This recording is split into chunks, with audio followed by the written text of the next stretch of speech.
한 주간들 잘들 지내셨습니까? 다들 이쪽을 되게 많이 좋아하나 봐요. 여기 뭐가 있나 봐요. 여기 이쪽으로 많이들 앉아 계시는데 여기 가운데도 있고 가운데도 있는데 네, 아무튼 지금은 사순절 기간입니다. 이 사순절은 예수님께서 이 땅에 오신 이유와 십자가를 40일 동안 깊이 묵상하는 기간이죠. 그런데 이 사순절을 제대로 묵상하려면 먼저 한 가지 질문이 스스로에게 좀 있어야 됩니다. 이 질문이 없으면 사순절이 그렇게 크게 와닿지 않습니다. 자, 어떤 질문이냐? 예수님은 왜 이 땅에 오셔야만 했을까요? 어떻습니까, 여러분? 예수님이 왜 오셔야 됐을까요? 정말 예수님이 반드시 이 땅에 오셔야만 했을까? 좀 스스로에게도 좀 한번 물어봐 주십시오. 이 질문의 우리가 답을 찾아야 되거든요. 정말 예수님이 꼭 오셔야 됐나? 인간 스스로의 문제를 해결할 수는 없었을까? 혹은 하나님이 예수님 말고 다른 방법을 택하실 수는 없었을까? 그렇잖아요. 우리 인간은 상상의 동물이니까 상상해 볼 수 있잖아요. 이 질문에, 그러니까 예수님은 왜 이 땅에 오셔야만 했는가? 이 질문에 우리가 제대로 답할 수 있을 때 비로소 복음이 단순한 종교 이야기가 아니라 이제 진짜 내 이야기가 되는 겁니다. 이 질문에 다 답을 할 수 있어야 돼요. 그러니까 오늘 말씀을 잘 들으면 이 질문에 답을 할 수가 있습니다. 자, 그러면 이 질문에 답을 한번 찾아가 봅시다. 예수님이 태어나신 시기는 로마 시대입니다. 로마 시대. 로마 시대는 TV에서 많이 다루죠. 영화로도 많이 나왔고 또 이렇게 여러 가지 자료도 굉장히 많습니다. 감사할 일인데 이 로마 시대에 기록을 굉장히 잘 해놨어요. 그리고 꽤 많이 남아 있습니다. 그래서 로마 시대를 우리가 상상하기 굉장히 수월하죠. 근데 이 로마 시기, 그러니까 예수님이 태어나신 이 시기, AD 00년, 01년, 요때는 인류 역사상 사실 가장 안정된 시대 중에 하나였습니다. 당시 로마 제국이 어디까지 뻗쳐 있었습니까? 세계 지도를 머릿속에 한번 그려보시면 북아프리카부터 시작해서 중동을 따라 지중해 연안을 쭉 거슬러 올라와서 터키, 그리스를 거쳐서 유럽까지 로마가 이렇게 다 점령을 했어요. 그러니까 전부 다 로마의 지배 아래에 있었습니다. 그래서 이 당시를 로마는 스스로 뭐라고 부르냐? 팍스 로마나라고 부릅니다. 이게 무슨 뜻입니까? 로마의 평화. 그러니까 평화의 시대라고 본인들이 불러요. 사실 이게 모순된 평화죠. 왜냐하면 피로 세워진 평화니까요. 그러니까 이때가 왜 평화의 시대냐? 여러분, 절대 강자가 하나 있어요. 절대 강자. 누구도 그 자리를 넘보지 못할 정도로 강해요. 그래서 평화인 거예요. 전쟁이 안 일어나요. 이 친구가 나 이거 갖고 싶어? 그럼 다 줘요. 그냥 안 싸워요. 그러니까 평화의 시대죠. 당시에 로마는 이제 제국을 이룬 아주 세계 최강대국이었습니다. 그래서 이 당시를 팍스 로마나라고 해서 평화의 시대라고 불렀어요.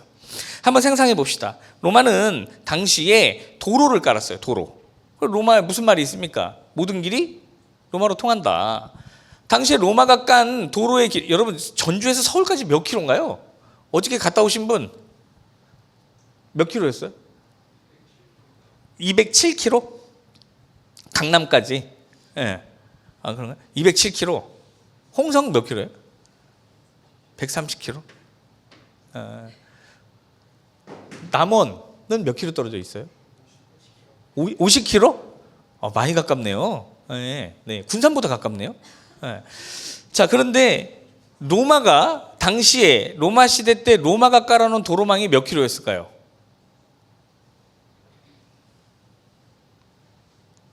8만 킬로입니다. 8만 킬로. 로마가 깔아놓은 도로의 길이가 8만 킬로였어요. 게다가 그러니까 로마는 8만 킬로의 도로를 깔아서 이 도로를 건설을 해서 여러 나라가 쉽게 이렇게 왔다 갔다 할 수 있게 만들었습니다. 또 지중해 전역을 포함한 이 많은 지역을 하나의 경제권으로 연결을 했어요. 로마가. 왜냐하면 다 이제 같은 나라가 된 거예요. 로마 제국이 다 점령을 했기 때문에. 그러니까 무역도 활발하죠. 같은 나라끼리니까. 게다가 또 로마가 뭘 해놨습니까? 그 지역 내에 언어가 원래 많아요. 그런데 뭘로 통일시켜놨습니까? 귀족들은 라틴어를 쓰고 대부분의 사람들은 헬라어, 그리스어라고 부르죠. 그거를 사용을 했습니다. 그러니까 언어를 통일시켜놨어요. 상업은 번성했고 또 로마가 도시마다 뭘 지어놨습니까? 먹고 살만하면 그 다음에 하는 게 뭡니까? 뭘 많이 지어놨을까요, 로마가? 목욕탕 좋아하시는 분. 로마가 목욕탕을 도시마다 지어놨죠. 또 뭐 좋아하십니까? 극장. 로마가 도시마다 극장과 목욕탕을 많이 만들어놨어요. 그러니까 뭐 목욕탕 사람들이 이제 목욕이라는 것도 따뜻한 물로 목욕도 하게 되고 이러면서 이제 뭐가 됩니까? 이제 그 질병도 점점 이렇게 많이 없어지기 시작하고 그랬죠. 먹고 살만해지니까 이제 사람들의 관심들이 다른 곳으로 흩어지기 시작을 해요. 로마 제국 시대에서는 먹을 것이 없어서 죽는 사람들이 별로 없었다 그래요. 그 정도로 로마가 상당히 잘 살았습니다. 사람들이 먹고 살만해지면 그 다음에 관심을 어디로 돌릴까요? 오늘 당장 밥 먹을 돈이 없는 사람들은 필라테스를 할까요? 안 할까요? 안 해요. 어떤 사람들이 합니까? 예뻐지고 싶은 사람도 하겠죠. 그 말고 돈이 있는 여유가 있는 사람이 해요? 없는 사람이 해요? 있는 사람이 하죠. 취미 활동, 비싼 취미 뭐가 있나요? 골프, 또 뭐 있어요? 낚시도 돈이 많이 들죠? 아니라는데? 안 들어요? 들어요. 예. 낚시도 들어요. 이런 비싼 취미들은 다들 경제적인 여유가 있으니까 사람들이 여유가 생기니까 다른 것에 관심을 자꾸 돌리는 거예요. 다른 것에. 여러분, 집 문제가 해결되지 않은 사람은 뭐만 보일까요? 집만 보여요. 근데 집 문제가 해결된 사람은요? 그 다음 걸 고민하겠죠. 그것과 상관없는 것들, 그동안 생각하지 않았던 것들을 고민하게 됩니다. 그러니까 로마가 먹고 살만해지니까 이제는 먹고 사는 데에 직접적인 영향이 없는 것들에 사람들이 관심을 갖기 시작을 해요. 그게 뭐냐? 로마가 뭐가 발달했습니까? 힌트 줄까요? 스토아. 철학. 로마가 철학이 발달했어요.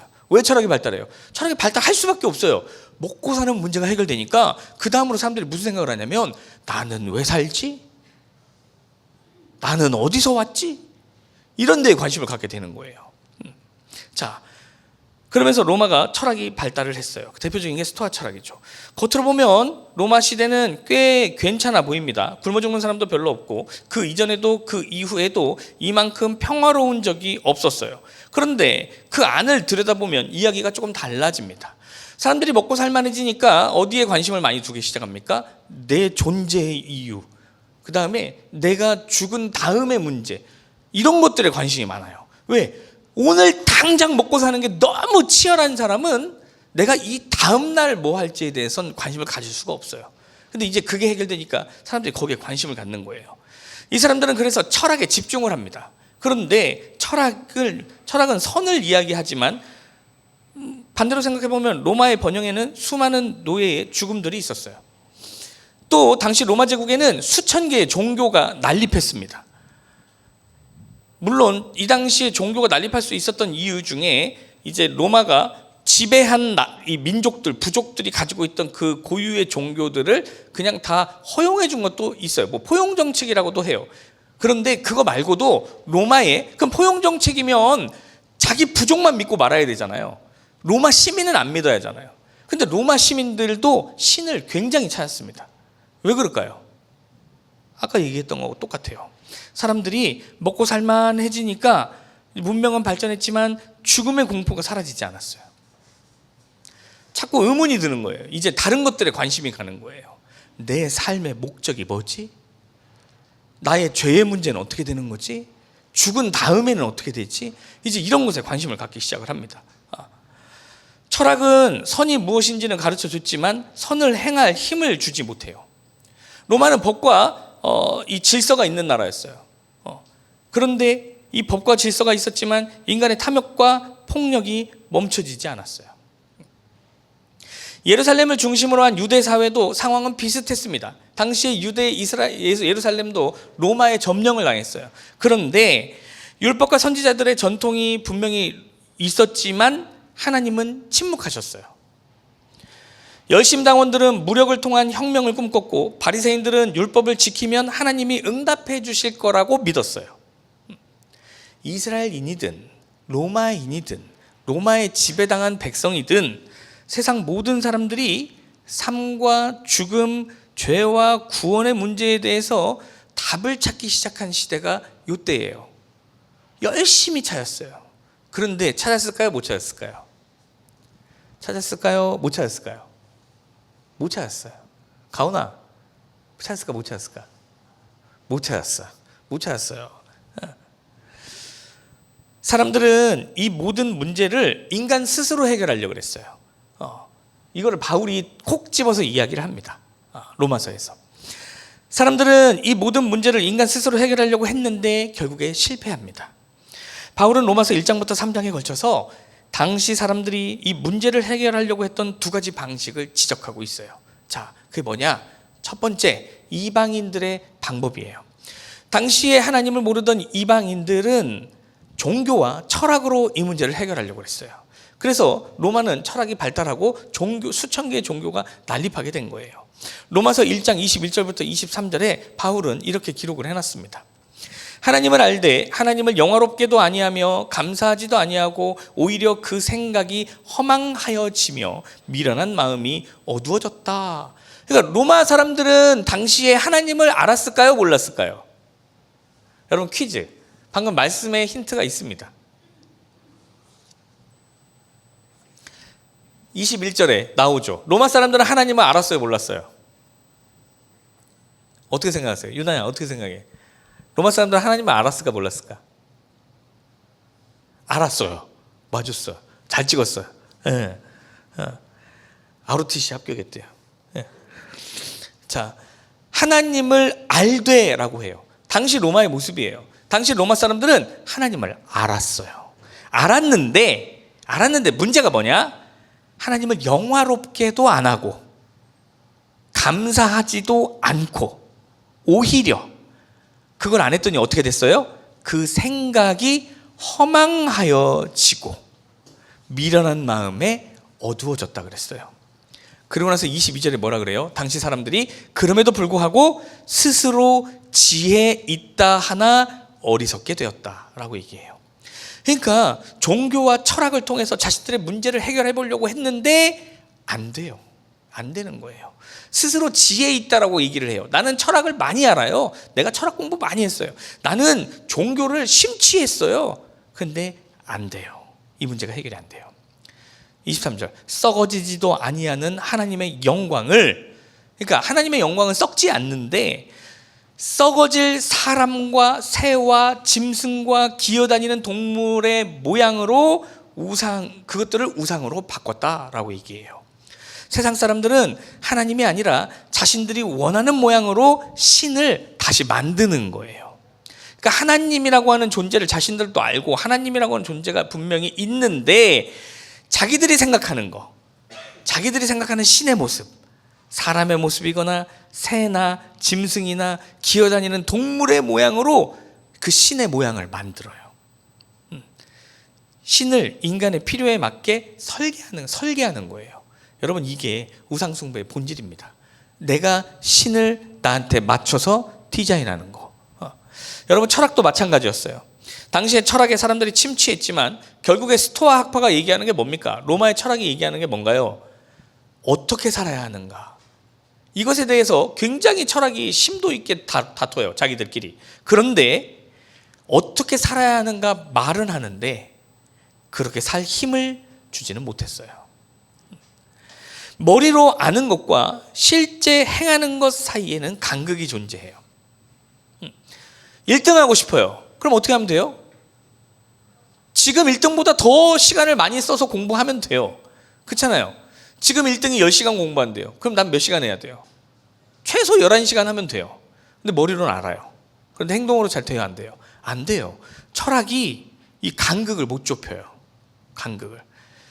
그 사이의 벽을 철학은 허물지 못했어요. 두 번째, 유대인의 방법이에요. 바울은 유대인의 방법을 비판합니다. 유대인의 방법은 뭐냐? 율법이에요. 로마서 3장 20절. 바울이 이렇게 얘기합니다. 그러므로 율법의 행위로 그의 앞에 의롭다 하심을 얻을 육체는 없다. 율법으로는 죄만 깨닫게 된다라는 거예요. 율법을 가진 유대인들은 이방인들보다는 좀 더 하나님과 가까워질 수 있는 위치에 있었어요. 유리했어요, 유리해. 그런데 유리한데 이 유리한 걸 못 써먹어요. 못 써먹어요. 분명히 유리하게 시작했는데 그게 다였어요. 이 율법을 뭐라고 설명하면 쉽냐면, 여러분 거울이라고 생각해 보세요.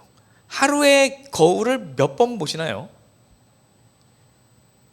제가 아는 우리 비드림 형제들 중에서는 송재호 형제가 제일 많이 봐요. 수시로 보더라고요. 이렇게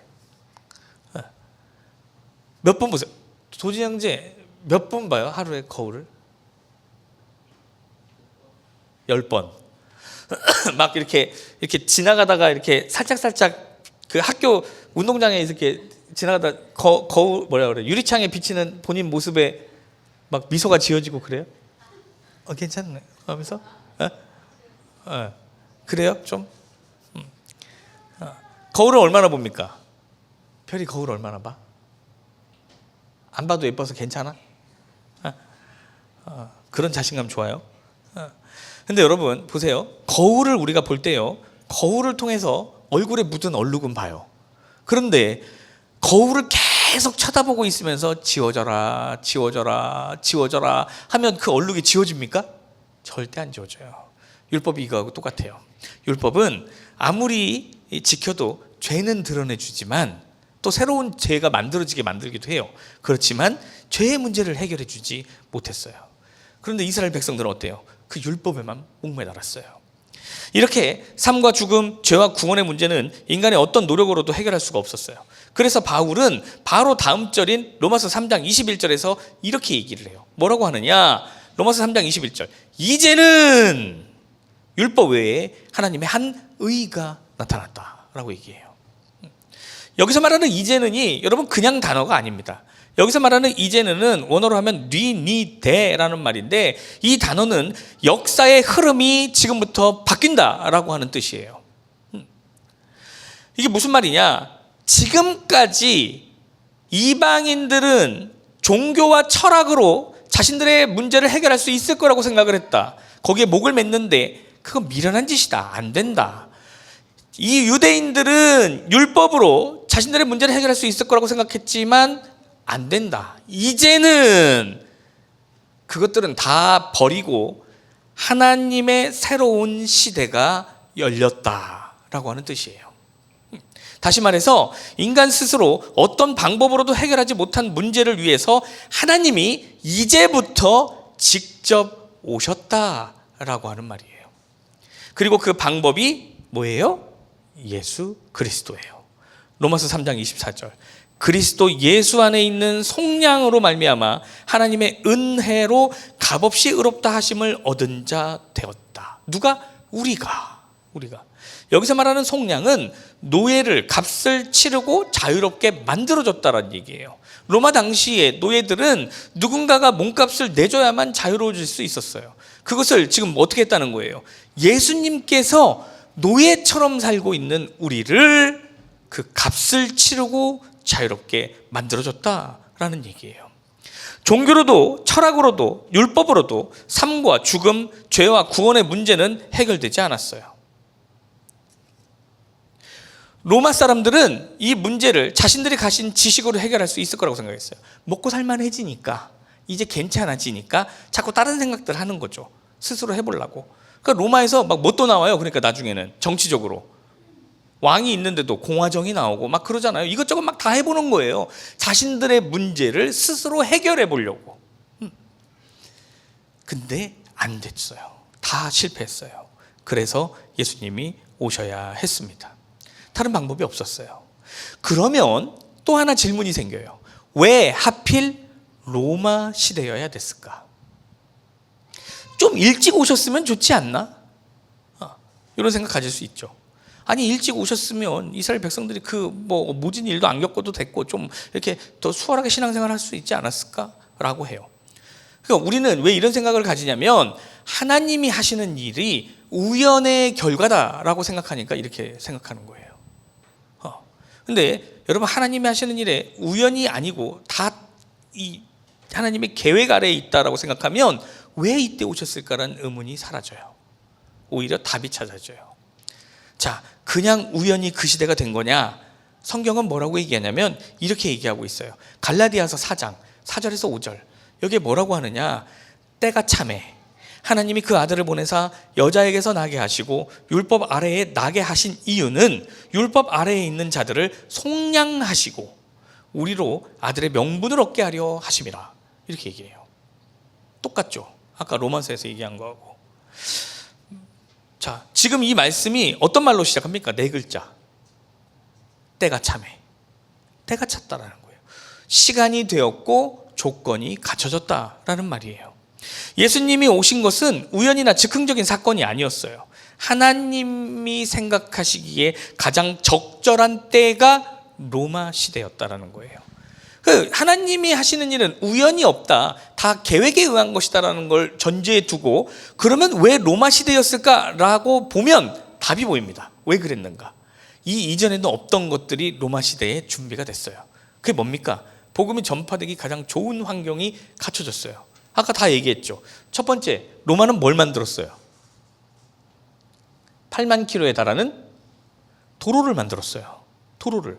여러분, 바울 이전에 바울처럼 전도 여행을 막 여기저기 다른 나라로 간 사람이 있어요, 없어요? 성경에 안 나와 있지만 뭐 이 쉬웠겠습니까? 없어요. 없으니까 안 나왔겠죠. 자, 그런데 바울이 3차례에 걸쳐 전도 여행을 떠났습니다. 이 일이 어떻게 가능합니까? 교통편이 있는 거예요. 교통편이. 지중해 연안에 얼마든지 그날 출발하는 배들이 있는 거예요. 물자를 수송하고 사람을 나를 배들이 있어요. 마차가 있어요. 얼마든지 이동이 편리했어요. 그래서 잘 만들어진 로마의 도로망 덕분에 많은 물자와 사람들이 이동을 했기 때문에 덕분에 복음은 길을 따라 빠르게 퍼져나갈 수가 있었어요. 이게 예수님께서 굳이 로마 시대에 오신 이유라고 얘기를 해요. 두 번째 이유는 또 뭡니까? 뭐가 통일됐어요? 우리가 만약에 선교를 나가요. 복음을 전해야 되는데 우리가 스와질란드라는 곳으로 갑자기 내일 가게 돼요. 그럼 우리 복음 전할 수 있어요, 없어요? 왜 못 전해요? 말이 안 통하니까 못 전하죠. 말이 안 통하니까. 네. 근데 로마 시대는 뭐가 통일됐어요? 언어가 통일됐어요. 헬라어. 제가 군대에 갔는데 이제 처음 배가 출항하는 날이었어요. 근데 해군에서는 나쁜 문화가 그 당시에 있었어요. 3개월 이상 차이 나는 고참한테는 거꾸로 질문을 못 해요. 질문을. 근데 이제 고참이 저한테 그러는 거예요. 막내야, 도라무통 넣었나? 그러는 거예요. 저는 질문을 못 하니까 네, 했습니다 라고 했어요. 그리고 혼자 한쪽에 가서, 그때 군대에서 핸드폰 없었어요. 저 때는. 도라무통이 뭐지? 이거에 대해서 엄청 고민을 했어요. 도라무통이 대체 뭘까? 왜냐하면 처음 출항하는 거라서 이거 뭘 잘 몰랐어요. 저도. 도라무통이 뭘까요? 이거 경상도 사투리예요. 드럼통. 네이버에 제가 하도 궁금해서 아까 도라무통을 제가 쳐봤거든요. 근데 도라무통 떡볶이가 나오더라고요. 드럼통. 그게 이제 해군은 배를 타면 배 화장실에다가 드럼통을 갖다 놔요. 준이 아나? 드럼통 이만하잖아요. 크잖아요. 드럼통 뚜껑을 따서 화장실에 갖다 놔요. 그러면 한 1박 2일 정도 항해하고 나면요, 거기가 토로 꽉 차요. 그러면 화장실에 볼일보러 들어갔다 그 넘실대는 토를 보고 토를 해요. 네, 물고기 밥 준다 그러는데 아무튼 그렇습니다. 상상하지 마세요. 네, 이게 언어가 통하지 않으니까, 같은 나라인데도 언어가 안 통해요. 도라무통 어떻게 알아요? 에라 꼬였다. 에라가 뭐지? 그때 카라가 꼬였대요. 같은 나라인데 이래요. 동티모르라는 나라를 우리 비드림에서 청년들이 많이 갔다 왔습니다. 동티모르라는 나라가 발전을 못해요. 거기에는 강원도 나라밖에 안 한 나라가 가운데 3000m급 고산들이 있어요. 그러니까 그 고산이 있으면 어떻게 돼요? 부족들끼리 연결이 안 돼요. 그래서 동티모르라는 나라의 언어가 30개예요. 언어가 30개라 말이 안 통해요. 말이. 제주도 사람들이 제주 방언 자기들끼리 하는 거 혹시 들어보신 분 있나요? 저는 이제 해군에 있을 때 들어봤거든요. 정말 한마디도 못 알아듣겠더라고요. 걔네가 얘기를 하면서 저를 손가락질을 이렇게 한 번씩 하는데 너무 기분이 나쁜 거예요. 이게 욕인지 뭔지 알 수가 없으니까. 언어가 안 통하면 이렇게 힘들어요. 갈등이 생겨요. 그런데 로마 시대에는 뭐가 생겼어요? 언어가 통일됐어요. 공용어라는 게 생긴 거예요. 덕분에 신약 성경은 헬라어로 쓰일 수가 있었어요. 복음이 로마 제국 전체로 퍼져나갈 방법이 생긴 거예요. 로마 제국 시대에 예수님이 오실 수밖에 없었던 이유, 마지막은 당시에 로마 사람들이 팍스 로마나라고 하는 물질적 풍요 속에서 살다 보니까 관심이 먹고 사는 문제에 있는 게 아니에요. 어디에 있어요? 인간 내면의 문제들에 관심이 가 있었어요. 그러니까 이 사람들이, 여러분, 우리가 역사학자들이 한 시대를 발굴을 할 때 그 기록을 가지고 그 시대의 생활상이나 이런 것들을 유출을 하잖아요. 근데 보면은 이 발굴을 할 때 한 시대에 먹고 사는 것과 관계없는 것들이 발견될 때가 있어요. 예를 들자면 공연, 가면, 악기, 놀이기구들, 이러면 학자들은 그 시대를 어떤 시대라고 볼까요? 먹고 사는 게 해결된 시대, 이렇게 봐요. 그러니까 그 시대 사람들은 어땠을 것이다 유출을 할 때 꼭 얘기하는 게 있어요. 그 시대 사람들은 공허했을 것이다. 그래서 이런 것들을 더 열을 올려서 많이 관심을 갖고 만들었을 것이다. 이렇게 봐요. 그러니까 지금 팍스 로마나라고 하는 이 풍요 속에서 로마인들은 굉장히 공허했어요. 공허하니까 다른 데로 관심을 갖는 거예요. 이거 해결하려고. 그러다 보니까 이 로마 사람들은 이 신에 대한 열망이 있었어요. 로마인들은 로마 황제를 신으로 섬기고 있기 때문에 사실 다른 신이 필요가 없잖아요. 그런데 공허하니까 이 문제 해결을 위해서 신에 열광해요. 거기에 복음이 들어간 거예요. 이렇게 때가 찼을 때 하나님께서는 그 아들 예수 그리스도를 이 땅에 보내셨어요. 인간은 스스로 다 할 수 있다고 자신했지만 결국 인간은 스스로 아무것도 해결하지 못했어요. 그래서 예수님은 반드시 오셔야만 했습니다. 요한복음 3장 16절, 하나님이 세상을 이처럼 사랑하사 독생자를 주셨으니 이는 그를 믿는 자마다 멸망하지 않고 영생을 얻게 하려 하심이라 라고 했어요. 자, 여기에 보면 우리가 뭘 할 수 있냐? 예수님이 오신 이유가 사람들이 메시아여 오시옵소서 하고 외쳤기 때문에 로마 시대에 오셨을까요? 어때요? 이스라엘 역사상 이스라엘 백성들이 가장 하나님을, 메시아를 이렇게 온 힘을 다해 찾았던 시대는 언제일까요? 바벨론 포로되기 전에, 에레미야 애가 이때 먹을 게 없어서 아이를 잡아먹던 시절, 요럴 때, 요때 오히려 더 많이 외쳤어요. 그런데 왜 더 외치지도 않은 이때 오셨을까요? 이거는 이렇게 생각하게 되는 이유는 뭐냐면 우리가 메시아를 요청했기 때문에 예수님이 오셨다고 생각하니까 그래요. 근데 여러분, 요한복음 3장 16절에서 예수님이 오신 이유를 뭐라고 얘기합니까? 우리가 요청했기 때문이에요? 아니에요. 하나님이 세상을 이처럼 사랑하셔서 오신 거예요. 우리가 요청해서 오신 게 아니에요. 하나님이 결단하셨기 때문에 예수님이 오신 거예요. 왜? 인간이 스스로 해결할 수 없다는 것을 아셨어요. 그리고 그걸 아시는 중에 때가 차셨어요. 그래서 예수님이 오신 거예요. 우리가 요청해서 거기에 응답하신 게 아니에요. 우리 각자에게도 내 힘으로 해결할 수 없는 문제들이 있습니다. 다 있죠. 여러분, 어떤 문제 갖고 계세요? 그거 여러분 언제까지 내 손에 붙들고 있을 거예요? 당시에 로마인들이 그랬어요. 자기들끼리 다 할 수 있다고. 그래서 바울이 얘기해요. 미련한 짓이라고. 여러분, 내가 손에 붙들고 있는 그 문제 가지고 예배로 나와야 돼요. 내가 지금 이 문제가 해결이 안 됩니다. 내가 지금 믿음이 약해진 것 같아요. 내가 어떤 것 같아요. 이런 얘기를 많이 해요. 여러분, 공부를 잘하고 싶어요. 근데 학교는 좀 안 가고 싶어요. 말이 안 되잖아요. 수업은 안 듣고 싶어요. 말이 안 되잖아요. 건강하고 싶어요. 몸이 좋아지고 싶어요. 근데 운동을 안 하고 싶어요. 이것도 말이 안 되잖아요. 똑같아요. 내가 이 문제를 해결하려면, 내가 믿음의 문제들이 해결되려면 뭐로 와야 돼요? 예배로 와야 돼요. 안 되니까 오는 거예요. 그리고 계속 잘하려고 오는 거예요. 근데 안 오죠. 왜 안 와요? 사탄의 이빠른 소리에 넘어가 버려요.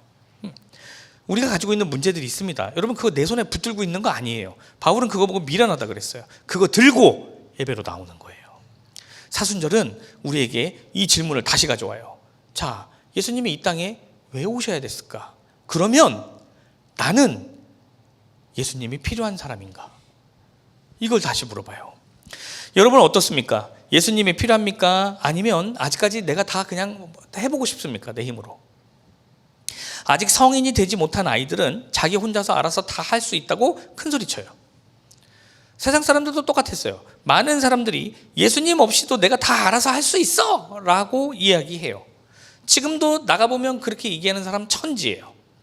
그냥 양심에 따라서 착하게 살면 되는 거 아닙니까? 그냥 남 도우면서 살면 그냥 뭐 좋은 거 아닙니까? 이렇게 얘기를 해요. 좋아요. 좋은데 그게 내가 가지고 있는 문제들을 해결해 주지 못해요. 로마의 지식인들은 철학으로 충분히 다 해결할 수 있다고 생각했어요. 예루살렘의 율법학자들은 율법이면 충분히 다 해결할 수 있다고 생각했어요. 그런데 모두 다 실패했습니다. 그래서 예수님이 오셨고, 그래서 사순절이 시작됐어요. 여러분, 그러니 이제 이 남은 사순절 기간 동안 우리 모두 이 한 가지를 기억해야 돼요. 왜 예수님이 이 땅에 오셔야 했는가? 이제 여기에 답할 수 있어야 돼요. 그리고 나 또한 그 예수님이 필요한 사람이라는 사실을 깨달아야 돼요. 나도 필요하구나. 이 사실을 깨닫고 깊이 묵상함으로써 부활을 누구보다 기뻐하는 저와 여러분 되길 주님의 이름으로 축원합니다.